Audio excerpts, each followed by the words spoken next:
material was tabulated, the machines were set, and of course the punch cards by the millions had to be printed, and they were printed exclusively by IBM, and the profits were recovered just after the war.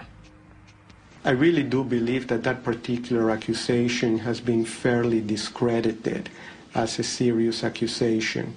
That is, the fact that they have used equipment, that is a fact. But how they got it, how much cooperation they got, and any kind of collusion trying to connect dots that are not connected, I think that's the part that is discredited. Generally, you sell computers and they're used in a variety of ways, and you always hope they're used in the more positive ways possible. If you ever found out they're used in ways that are not positive, then you would hope that you stop supporting that. But do you always know? Can you always tell? Can you always find out? IBM would, of course, say that it had no control over its German subsidiary. But here on October 9th of 1941, a letter is being written directly to Thomas J. Watson with all sorts of detail about the activities of the German subsidiary. None of these machines were sold. They were all leased by IBM, and they had to be serviced on site once a month, even if that was at a concentration camp such as Dachau, Buchenwald. This is a typical contract with IBM and the Third Reich, which was instituted in 1942. It's not with the Dutch subsidiary. It's not with the German subsidiary.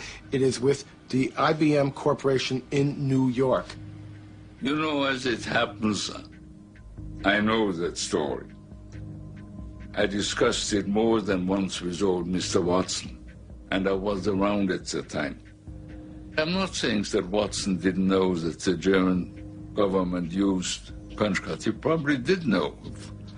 After we had very few customers. Watson didn't want to do it. It was not because he thought it was immoral or not, but because Watson, with a very keen sense of public relations, thought it was risky. It should not surprise us that corporate allegiance to profits will trump their allegiance to any flag.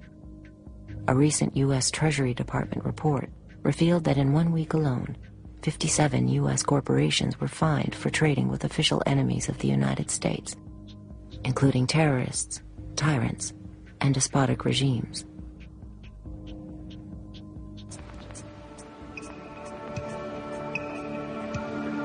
You can roughly locate any community somewhere along a scale running all the way from democracy to despotism.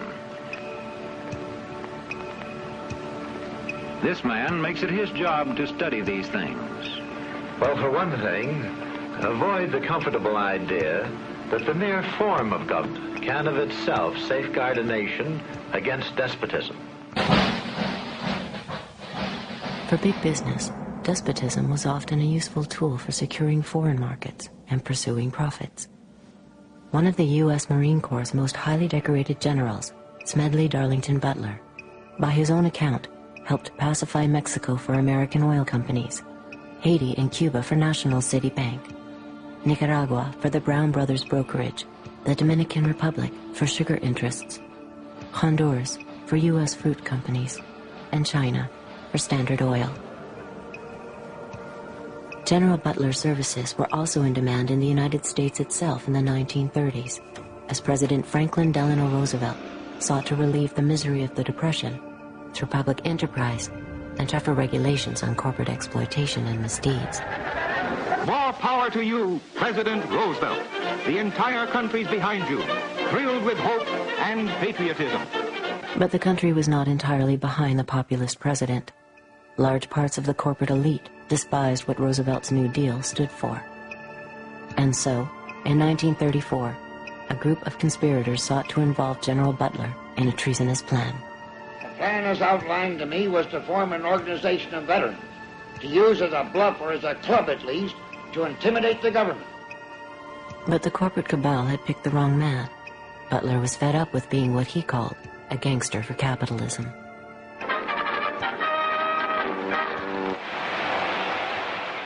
I appeared before the Congressional Committee, the highest representation of the American people, under subpoena to tell what I knew of activities which I believe might lead to an attempt to set up a fascist dictatorship.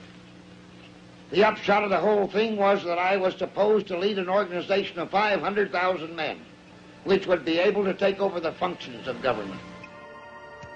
A congressional committee ultimately found evidence of a plot to overthrow Roosevelt. According to Butler, the conspiracy included representatives of some of America's top corporations, including J.P. Morgan, DuPont, and Goodyear Tire.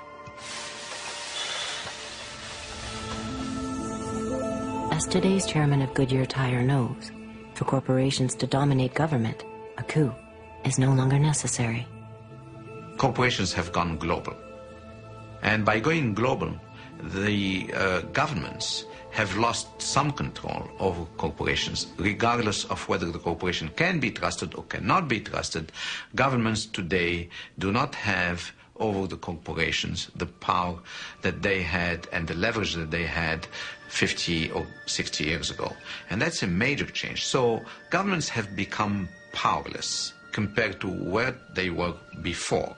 Capitalism today commands the towering heights and has displaced politics and politicians as the new high priests and reigning oligarchs of our system. So capitalism and its principal protagonists and players, corporate CEOs, have been accorded unusual power and access. This is not to deny the significance of government and politicians, but these are the new high priests. I was invited to Washington, D.C. to attend this meeting that was being put together by the National Security Agency called the Critical Thinking Consortium.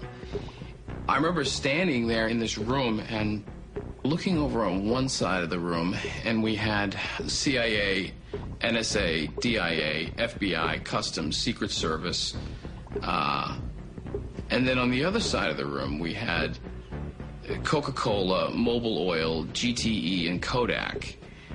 And I remember thinking, I am like in the epicenter of the intelligence industry right now. I mean, the line is not just blurring, it's just not there anymore.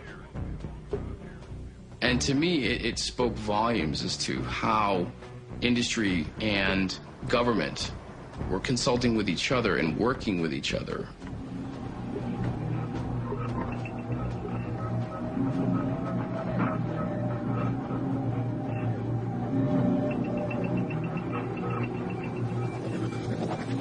As 34 nations of the Western Hemisphere gathered to draft a far-reaching trade agreement, one that would lay the groundwork to privatize every resource and service imaginable, thousands of people from hundreds of grassroots organizations joined to oppose it. Canada's top business lobbyists and its chief trade representative discount the dissent in the streets. For them, the America's 800 million citizens speak with one voice. Nice to see you. Well done on your strong advocacy of truth, justice, wisdom, and all those things. I was looking yesterday at the statements at the inauguration, the opening ceremony. What an extraordinary progress over the last 15 years. Absolutely. When you heard such open... A common language. A common language.